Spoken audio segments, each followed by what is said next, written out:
Terima kasih Tuhan. Terima kasih Bapa.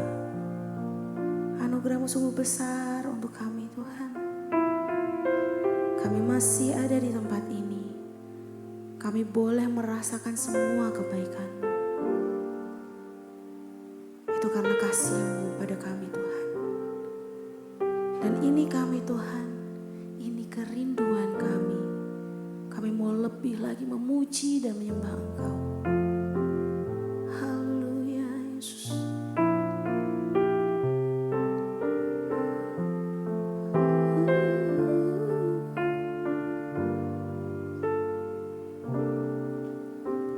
Satu hal yang ku rindu, berdiam di dalam rumah-Mu. Satu hal yang ku minta, menikmati bait-Mu Tuhan.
kasih-Mu Bapa,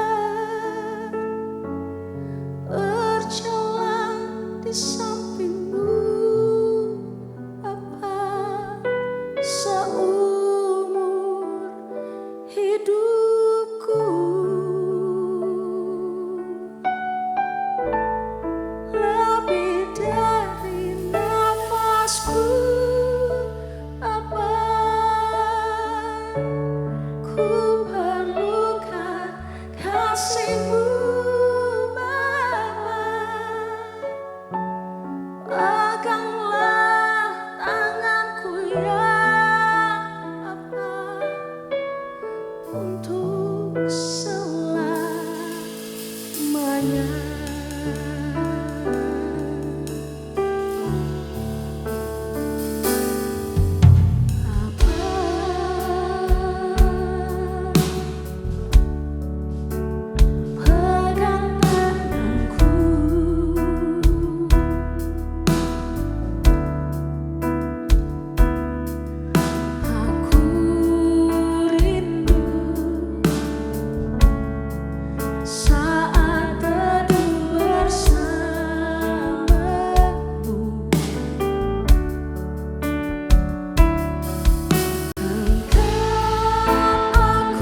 Shalom, selamat sore Bapak Ibu semuanya. Nah, sepanjang hari ini saya menyampaikan sebuah topik tentang radikal. Ya, di ibadah pertama tadi saya menyampaikan tahapan-tahapan yang harus dilalui oleh seorang pengikut Kristus. Ya, tahapan itu tidak boleh ada yang meleset. Ya, karena kalau ada orang Kristen yang melewati satu saja tahapan, mereka tidak akan menjadi orang Kristen yang berkualitas. Itu di ibadah pertama. Saya memberikan gambaran besar pengikut Kristus, titik awal dan titik pertengahannya. Di ibadah kedua, saya menyampaikan perbedaan antara Kristen anak dan Kristen dewasa. Ya, sama-sama Kristennya, tapi mana itu Kristen anak dan mana itu Kristen dewasa, itu saya sampaikan di ibadah kedua. Dan di ibadah ketiga ini adalah titik maksimalnya. Saya akan menyampaikan tentang gereja Tuhan dan cara Tuhan. Ya, saya akan menyampaikan bagaimana cara efektif Tuhan dalam membangun gerejanya. Karena seringkali seperti ini, gereja Tuhan cara manusia. Oh, enggak bisa. Ya, gereja dibangun dengan cara manusia, enggak mungkin bisa menuntaskan kehendak Tuhan, enggak bisa. Tapi ada yang seperti ini, gerejaku cara Tuhan, enggak bisa. Atau gereja manusia cara manusia, enggak bisa. Ya, yang hari ini saya mau sampaikan gereja Tuhan itu harus dituntaskan dengan cara Tuhan. Kalau caranya benar, hasilnya bisa benar. Saudara setuju dengan hal ini? Caranya salah, hasilnya salah. Berarti jangan fokus pada hasil dulu, fokus pada caranya. Kalau caranya tepat, hasilnya pasti tepat. Tapi kalau fokus pada hasilnya, ingat ada banyak jalan menuju kepada Roma. Ada banyak gereja mengajarkan banyak cara pada jemaat. Tapi hari ini, mari kita pilah-pilah yuk. Mari kita punya sensitif rohani. Karena tidak semua pola-pola gereja itu sesuai dengan apa yang Tuhan ajarkan. Nah, saya akan mulai dulu dengan sebuah fakta. Saya berdoa sekali lagi, ya, di tempat ini semua jemaat dibangun dengan cara Tuhan. Ya, saudara setuju enggak? Gereja ada untuk menjawab kebutuhan jemaat.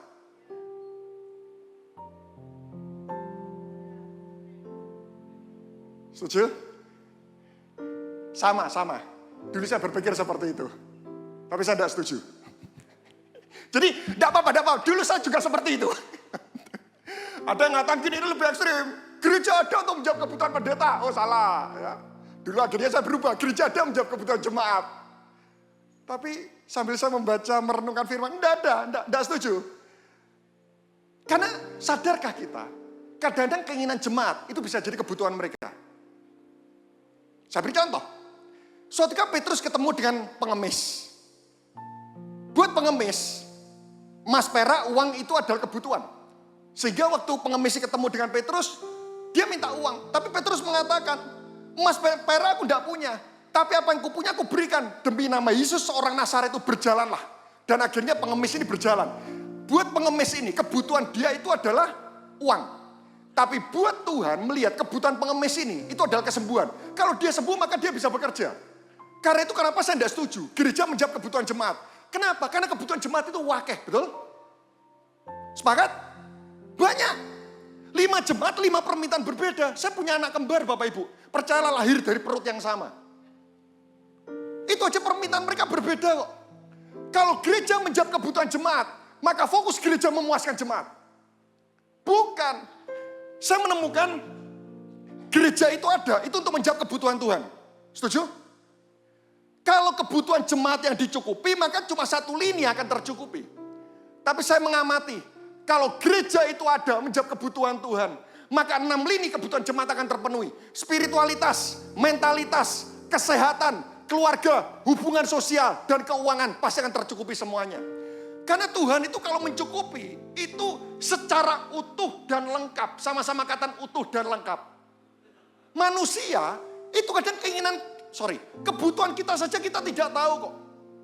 Ya. Karena itu, mari kita rubah mindset. Ya. Wah, keinginan jemaat itu banyak. AC kurang dingin, tambah AC. Lalu yang satu bilang AC-nya kedinginan, lepas lagi. Gitu. Wah, udah selesai. Kursinya kurang empuk, dikasih empuk. Kursinya empuk, nanti tulang punggungnya bengkok. Tidak bisa. Kalau gereja fokus kebutuhan jemaat, capek pemimpinnya. Gereja itu ada untuk menjawab kebutuhan Tuhan.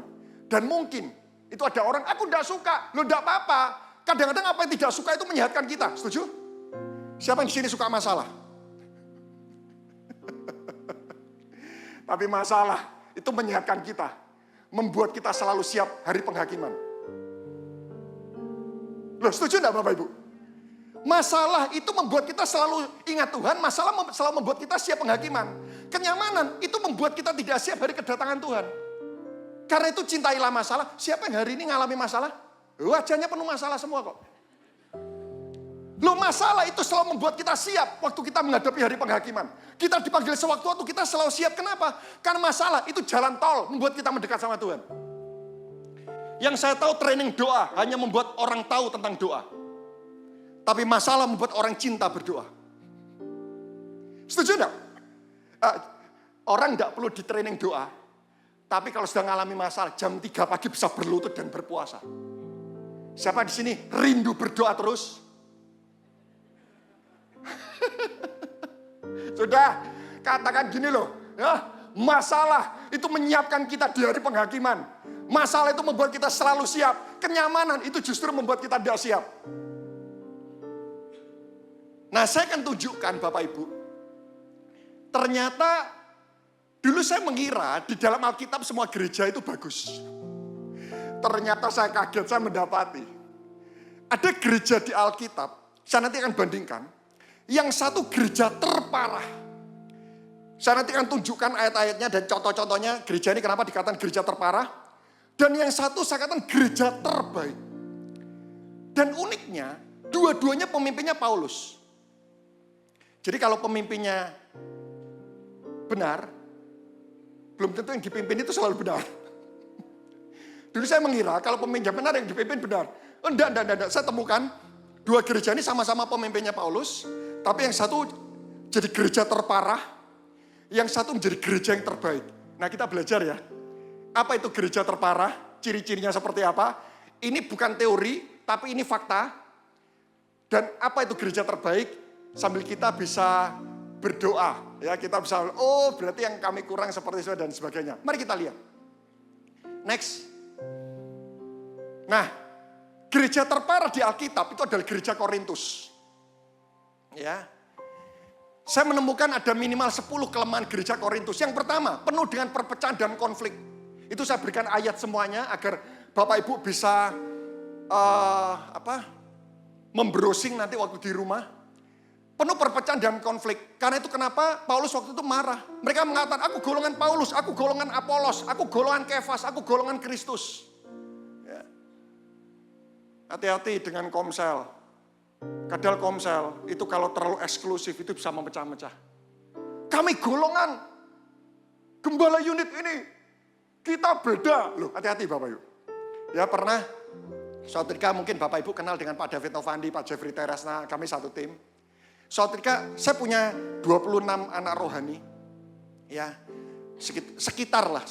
Saya tidak ingat persisnya berapa. Suatu ketika waktu kami melakukan pemuritan, pembapaan gitu ya. Terus mereka ngatakan gini, kok ayo kita buat kaos. Ya. Anton's Family. Jangan dibuat. Nanti kalau ada Anton's Family, ada Jeffrey Family. Nanti ada David Family.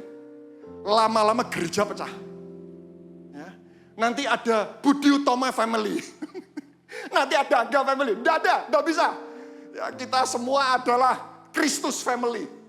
Ya, hati-hati Bapak Ibu. Ya, ini komsel bisa ngegeng. Ya, sama di Korintus tuh kami golongan Paulus, mereka golongan Kefas, mereka golongan Kristus. Hati-hati Bapak Ibu. Penuh perpecahan dan konflik. Yang kedua, kanak-kanak penuh dengan kedagingan dan duniawi.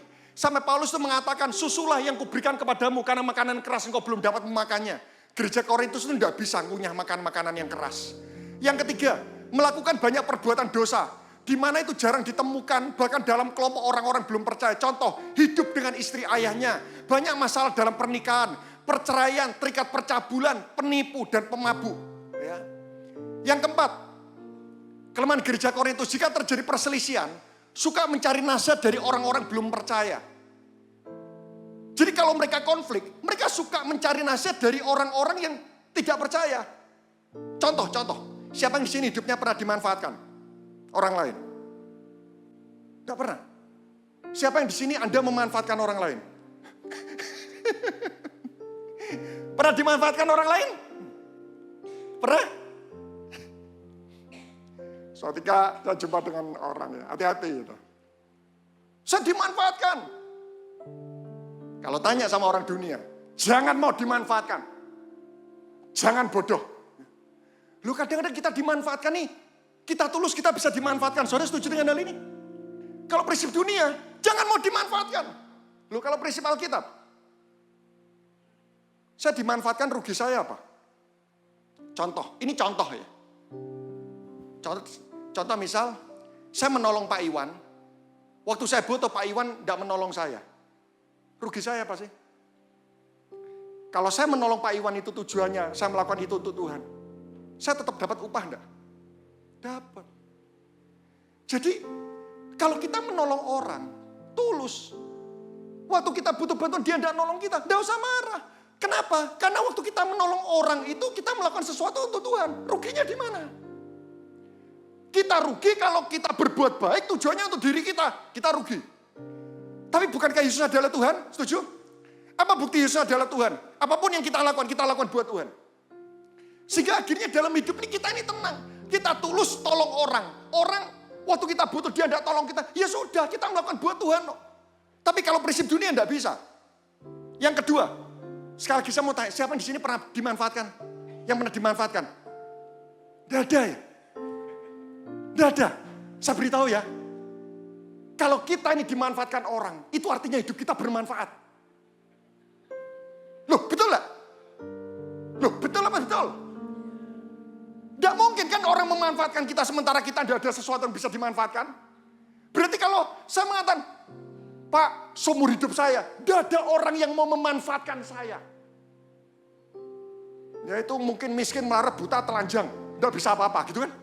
Tidak ada yang bisa dimanfaatkan. Jadi kalau Anda sering dimanfaatkan orang, loh kita nih Bukan berarti kita membodohkan diri loh. Loh, kita tolong orang itu tanpa membeda-bedakan. Saudara setuju dengan hal ini? Menolong orang baik kita lakukan, orang jahat sama kita tetap tolong. Itulah kasih tanpa syarat. Dunia mengatakan kamu rugi, kamu dimanfaatkan. Tidak ada ruginya. Kalau harusnya orang Kristen itu gini, dimanfaatkan oleh dunia. Kenapa? Karena hidup kita ini selalu bermanfaat. Beritahu kanan kirinya, manfaatkan aku dong. Lo lihat ya, prinsip Alkitab beda dengan prinsip dunia loh. Kamu sudah,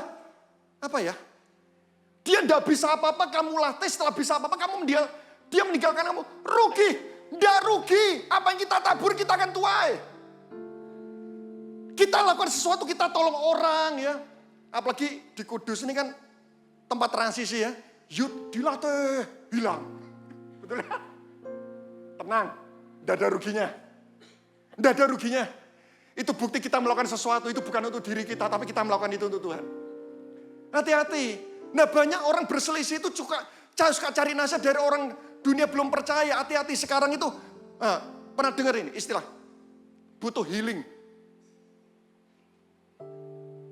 Saya rasa semenjak Adam dan Hawa jatuh dalam dosa, semua orang itu butuh healing.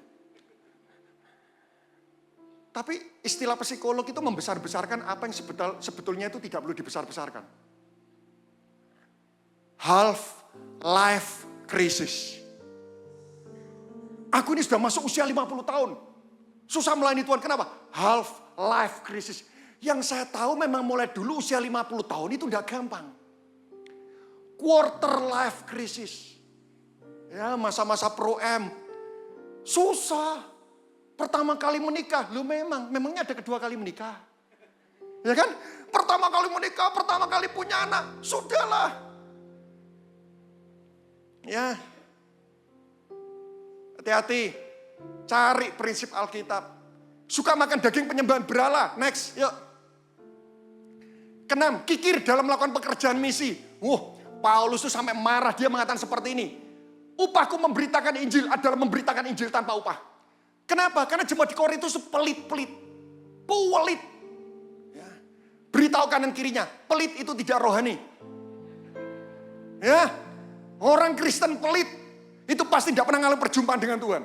Sakeus saja, pelitnya bukan main. Ketemu Tuhan 50% diberikan orang miskin.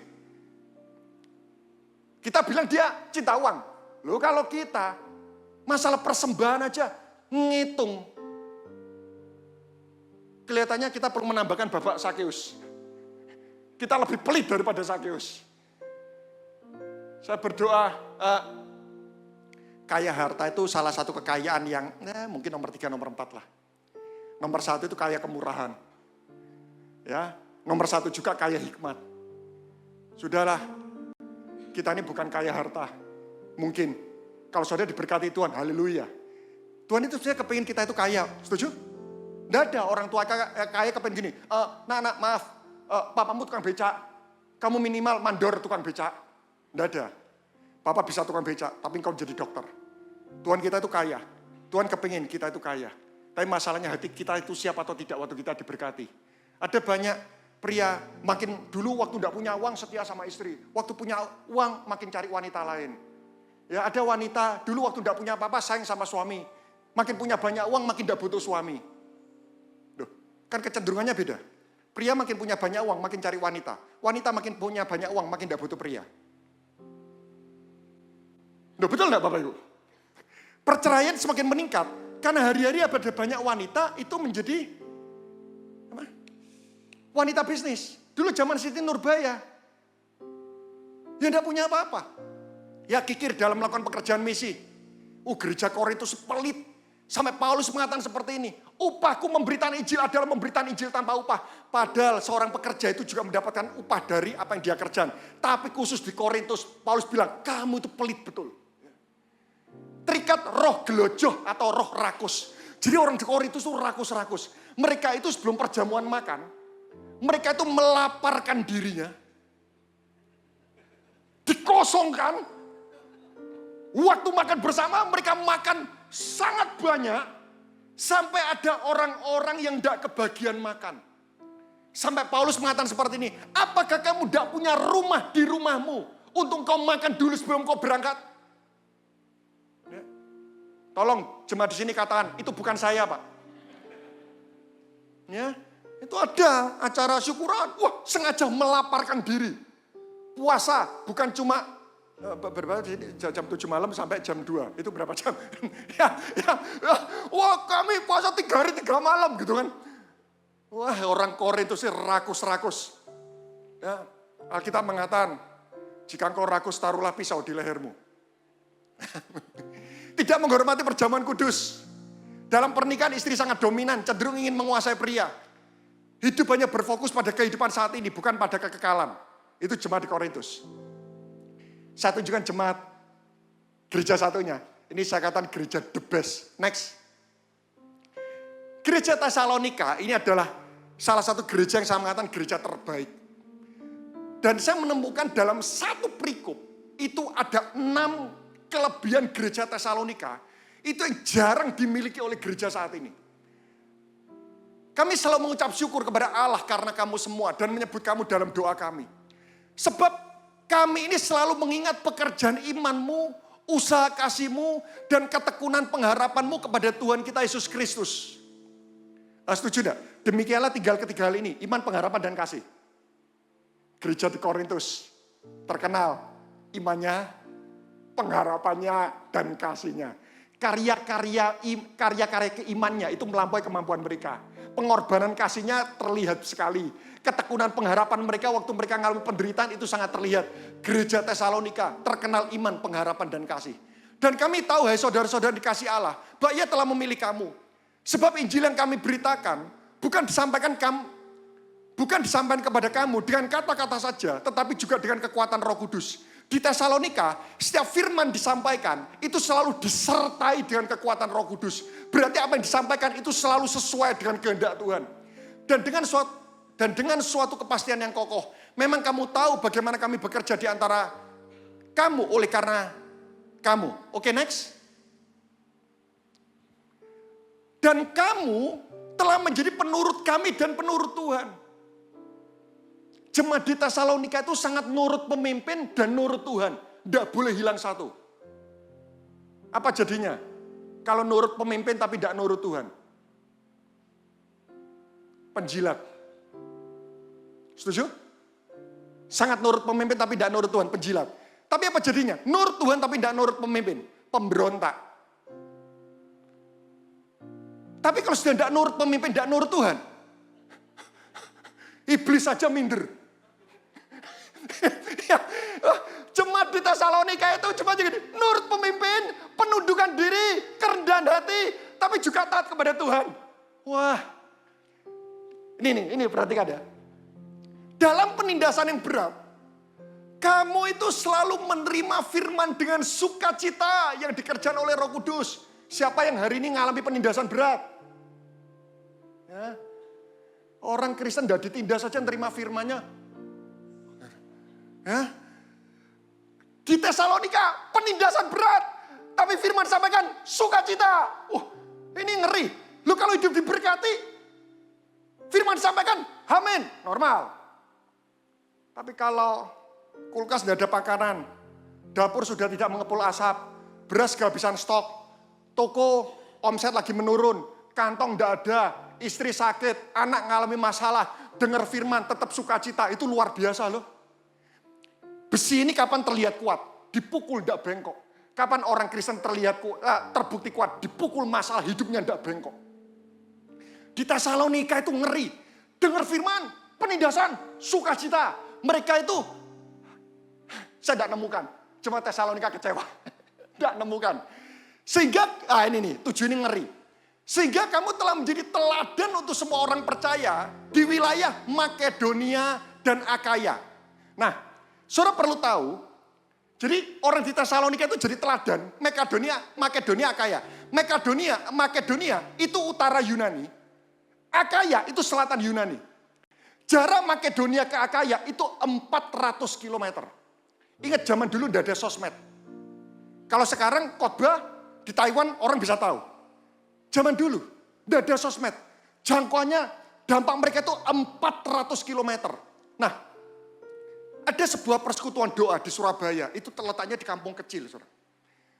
Persekutuan doa ini cukup besar, gedungnya bisa menampung sekitar 200 orang. Gembalanya itu baik betul di kampung itu. Persekutuan doa ini depannya ini masjid sangat besar. Waktu gembalanya ini meninggal, saya ini datang ke kampung itu, tapi saya tahu kalau saya naik mobil tidak memungkinkan. Saya naik sepeda motor, Bapak.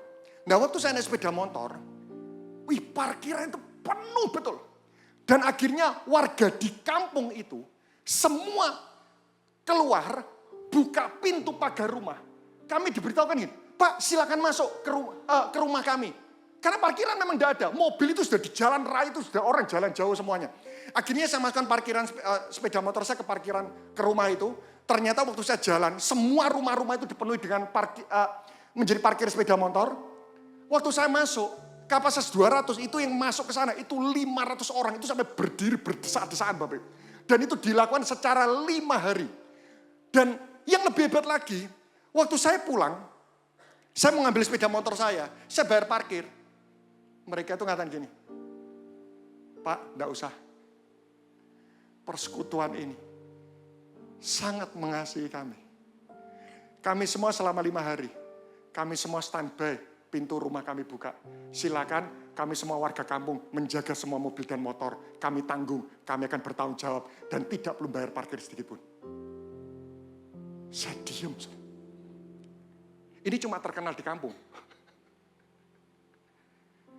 Tesalonika 400 km. Gereja itu harusnya rebutan dampak. Bukan rebutan jemaat.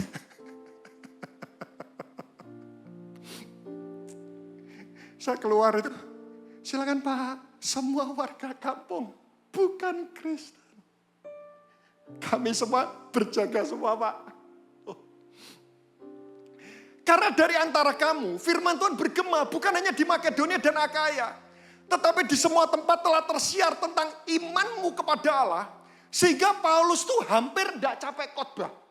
Loh ya apa, aku mau khotbah mereka semua sudah teraltar call oleh jemaat di Tesalonika. Ya Paulus itu tidak sampai capek-capek khotbah. Sebab mereka sendiri bercerita tentang kami. Bagaimana kamu sambut dan bagaimana kamu berbalik dari berhala-berhala kepada Allah. Untuk melayani Allah yang hidup dan benar. Nah saudara bisa melihat ya kontradiksinya. Tapi yang penting sekarang kita belajar. Apa yang menyebabkan gereja Korintus seperti itu? Dan apa yang menyebabkan gereja Tesalonika seperti ini? Sama-sama pemimpinnya Paulus. Pasang sabuk pengaman. Jangan keluar dulu. Karena saya mau menyampaikan isu yang hari ini sudah mulai luntur dalam gereja Tuhan. Ya, next. Saya teguhkan hal ini karena saya melihat di tempat ini juga lagi konsentrasi tentang masalah ini. Saya meneguhkan dari kebenaran firman. Hal ini kutuliskan, ya ini Paulus tuh marah sama Korintus dan tidak ditemukan di gereja yang lain. Ini Paulus marahnya sama Korintus. Hal ini kutuliskan bukan untuk memalukan kamu, tetapi untuk menegur kamu sebagai anak-anakku yang kukasihi. Sebab sekalipun kamu mempunyai beribu-ribu pendidik, kamu tidak mempunyai banyak bapak. Jadi gereja Korintus itu lebih suka mengundang pendidik tapi tidak suka memiliki bapak. Artinya apa? Pendidik itu pengkhotbah. Jadi di Korintus itu mereka lebih suka menghadirkan pengkhotbah daripada mereka itu dimuridkan. Loh, setuju enggak? Bukankah itu fenomena gereja pada masa saat ini? Jadi pola gereja saat ini lebih suka menghadirkan pengkhotbah hebat daripada dimuridkan. Itu ternyata ada semenjak zaman Korintus. Jadi Korintus tuh mereka itu suka hadirkan pengkhotbah hebat, tapi mereka gini, jangan muridkan kami. Jangan wajibkan kami ikut komsel, kami tidak mau. Loh saudara, apa bedanya pengkhotbah dengan pemurid? Catat ini. Pengkhotbah, tugas saya di sini berkhotbah. Pengkhotbah itu tugasnya gini, memastikan firman yang disampaikan itu bisa dimakan oleh jemaat. Saya memastikan itu. Ya.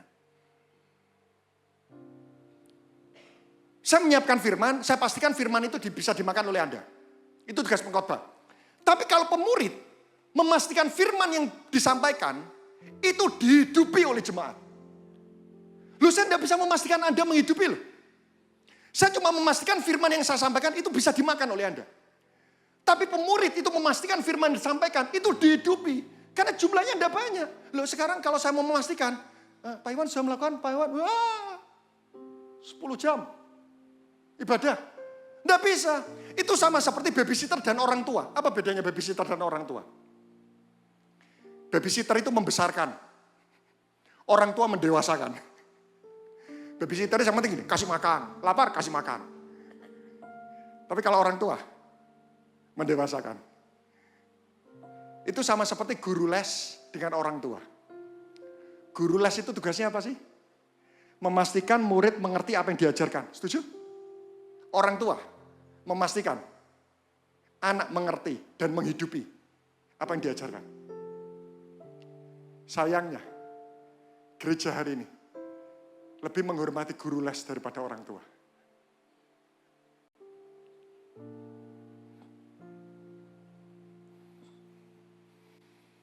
Kalau berkhotbah adalah pelayanan paling efektif, maka Yesus keliling itu hanya untuk berkhotbah. Kalau ngajari orang setir mobil bagaimana? Kamu masuk, tekan kopling, gigi 1, jalan, terus yang ngajari apakah di luar? Nabrak sendiri? Enggak. Kalau ngelesi naik mobil apa? Masuk di dalam. Nih hati-hati ya. Injak kompling, itu kakinya sambil siap-siap, betul? Kalau nabrak, luka sama-sama, itulah pemurid. Pengkhotbah cuma memastikan firman disampaikan bisa dimakan. Pemurid beda. Korintus lebih suka mengundang pengkhotbah. Dan mereka tidak suka untuk tidak suka untuk dimuridkan. Sementara di Tesalonika, kita lihat Tesalonika, next. Tetapi kami berlaku ramah di antara kamu. Sama seperti seorang ibu mengasuh dan merawati anaknya. Kamu tahu betapa kami seperti bapa terhadap anak-anaknya. Telah menasihati kamu dan menguatkan hatimu seorang demi seorang. Bisa saya menguatkan seorang demi seorang? Tidak bisa. Itu cuma di Komsel. Di Tesalonika mereka semua suka dimuridkan. Sehingga Paulus bisa menguatkan orang per orang.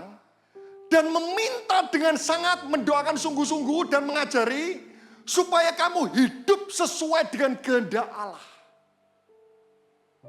Tanpa kita harus menghakimi dan mengkritisi, tapi kita harus punya roh mawas diri untuk melihat manifestasi cara-cara gereja hari ini dalam membangun jemaat. Next. Loh, Pak, bukankah pengkhotbah itu memenuhi amanat agung? Tunggu dulu. Karena itu pergilah jadikan semua bangsa muridku. Dan baptislah mereka dalam nama Bapa, Anak dan Roh Kudus.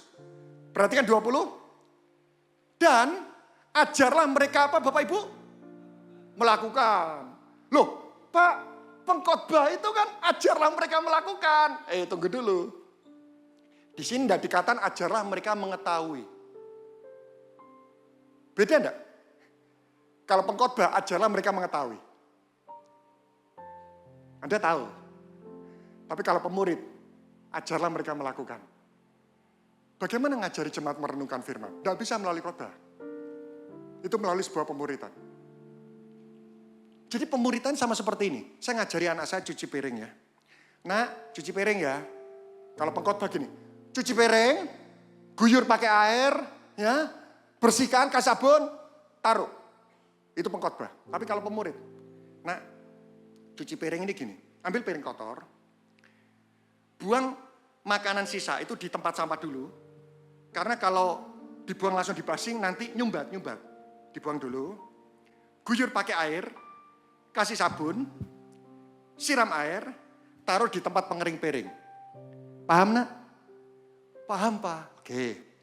Ambil piring kotor, dibuang sampahnya, disiram air, ditaruh di pencucian piring. Nak, keliru. Papa tunjukkan. Disiram, disabuni. Disiram, taruh. Oh, oke Pak, oke. Ngambil, ya.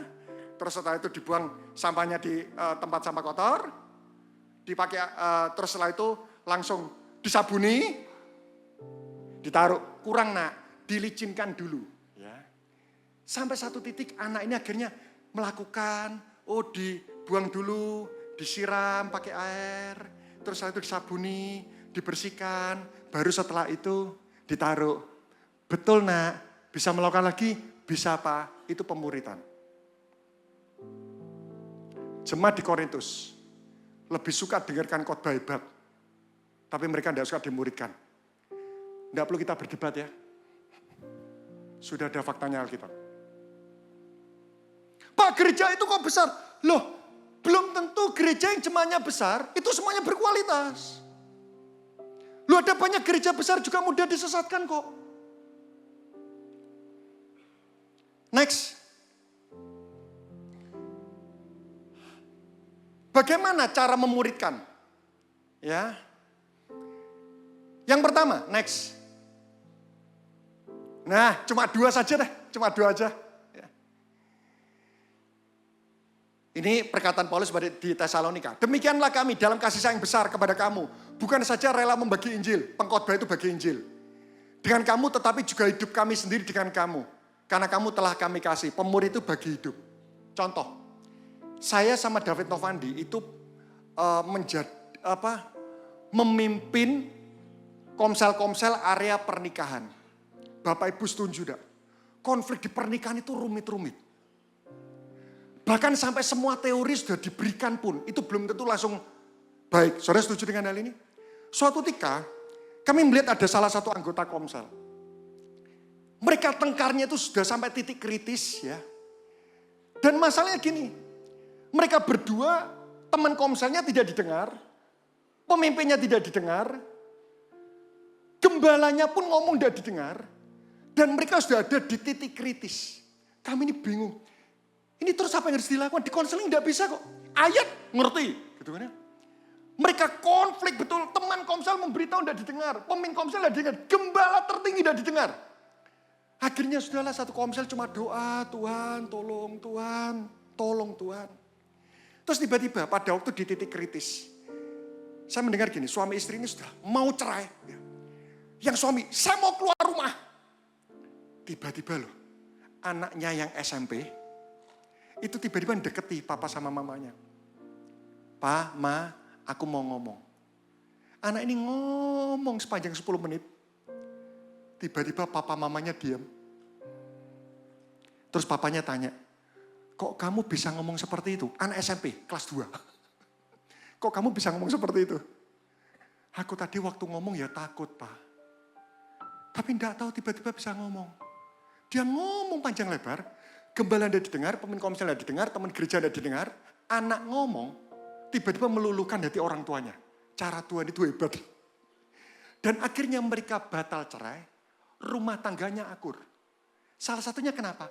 Teman komselnya doakan terus. Ingat kasus orang lumpuh yang diturunkan 4 orang naik dari atas atap? Tuhan mengatakan apa sih? Karena aku melihat iman mereka, maka aku menyembuhkan orang lumpuh ini. Komunitas itu jangan remehkan loh. Doa sepakat orang-orang sehati, itu pasti akan didengarkan oleh Tuhan. Bagi hidup, bukan cuma bagi Injil. Yang kedua, next. Ya, yang kedua teladan hidup. Sebab itu aku menasihatkan kamu, turutilah teladanku. Sudah, tugas pemurid itu cuma 2. Bagi hidup sama berikan teladan hidup. Memuridkan itu baik. Karena untuk menjaga kehidupan kita. Saudara setuju dengan hal ini? Kalau kita memuridkan orang, wah, heran loh. Kadang-kadang waktu kita ini konflik sama pasangan ya. Tiba-tiba ada orang yang kita muridkan datang dan dia konseling sebuah kasus yang sama. Sehingga kadang waktu kita mengkonseling itu sama seperti kita itu mengkonselingi diri kita. Waktu jadi pemurid, kita pasti akan lebih menjaga kehidupan. Saudara setuju dengan hal ini? Ayo, teman-teman yang jadi anggota pemimpin kelompok sel, bimbing orang, berani di sekolah nyontek? Loh, kalau nyontek, loh kamu kan memuridkan saya. Jadi memuridkan melayani Tuhan, itu jadi pagar pengaman dalam kehidupan kita, Bapak Ibu. 2 ini, bagi hidup teladan hidup. Next yang terakhir. Yang terakhir, langkah konkret dalam pemuritan. Saya tutup dengan ini. Yang pertama, meluangkan waktu bersama. Ya, mesti harus luangkan waktu. Ya, saya beritahu gini, Komsel itu tempat berkumpulnya orang yang tidak egois. Orang egois pasti tidak mau datang Komsel. Untungku apa? Komsel itu adalah tempat di mana kita datang, kita memberi sesuatu. Sepakat Bapak Ibu? Karena itu kenapa hanya orang yang tidak egois yang mereka mau datang ke Komsel. Kenapa? Karena kerinduan mereka satu, mereka memberi sesuatu. Kalau semua memberi, semua mendapatkan. Kalau semua ingin mendapatkan, maka tidak ada yang akan pernah mendapatkan. Meluangkan waktu bersama. Yang kedua, fokus membangun disiplin rohani. Ayo ajari setiap orang merenungkan firman. Karena faktanya tadi saya sampaikan di baris kedua. Hanya 25% orang percaya itu yang mengerti tentang merenungkan firman. Fokus membangun disiplin rohani. Yang ketiga, keberfungsian dalam melayani dan panggilan hidup. Dibimbing. Sampai menemukan panggilan hidupnya. Ya, sampai mereka melayani Tuhan, dipastikan semua. Itu di Komsel. 1-3, itu yang dilakukan pemurid kepada yang dimuridkan. Yang keempat, itu yang dilakukan oleh orang yang dimuridkan kepada pemurid. Yang dimuridkan, yang keempat seperti ini. Menggali pemikiran, isi hati, dan kerinduan pemurid. Koko kerinduannya apa sih? Seperti bapak, pertamanya membimbing anak. Tapi waktu anak itu dewasa, dia menjadi rekan buat bapak. Dan endingnya kelima, mengerjakan misi kerajaan bersama-sama. Jadi dulu orang yang dibimbing, tapi akhirnya kita sekarang menjadi rekan sekerja. Setelah kami muridkan, kadang anak rohani sudah mulai dewasa tanya, bebannya Ko Anton ini apa sih? Memperlengkapi gereja-gereja dalam hal Komsel. Ko, aku mau ikut, boleh enggak? Ayo, dulu kamu aku muridkan, tapi sekarang kita menjadi rekan sekerja. Jadi pemuritan itu bukan cuma sayang-sayangan, aku milikmu dan kamu milikku, bukan. Tapi endingnya itu adalah mengerjakan misi kerajaan bersama-sama. Saya berdoa hari ini, sudah tanpa perlu perdebatan. Karena itu percayalah, cara pertama Tuhan membangun gereja itu bangun Komsel. Setuju? Loh, setuju enggak? Waktu Tuhan membangun gereja, cara pertamanya bukan bangun gedung. Terima kasih buat gedung dan fasilitas. Tapi saya meyakini, kalau ada sebuah tempat yang mau membangun gereja Tuhan dengan cara Tuhan, maka fasilitas itu pasti Tuhan akan beri. Mari kita membangun gereja Tuhan dengan cara Tuhan. Dimuridkan, bukan cuma senang dikhotbahi, tapi kita memuridkan. Dan kita juga dimuridkan. Mari kita berdoa. Hatiku tenang bersamamu, Kau yang mengerti hidupku. Pertolonganmu sungguh terbukti sampai akhir nanti.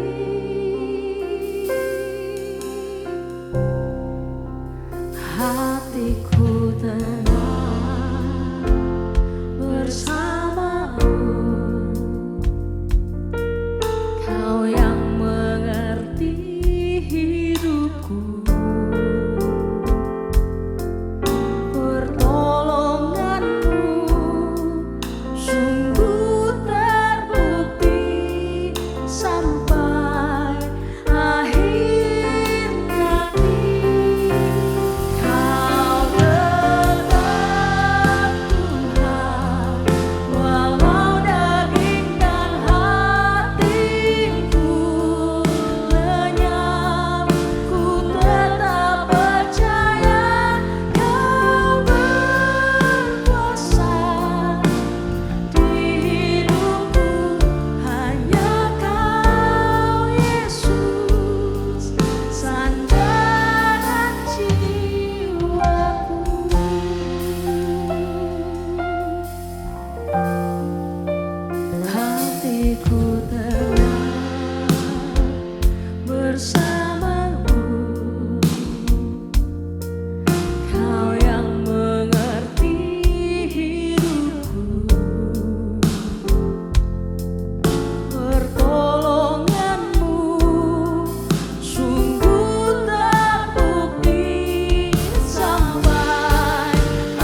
Walau daging dan hatiku lenyap, ku tetap percaya Kau berkuasa di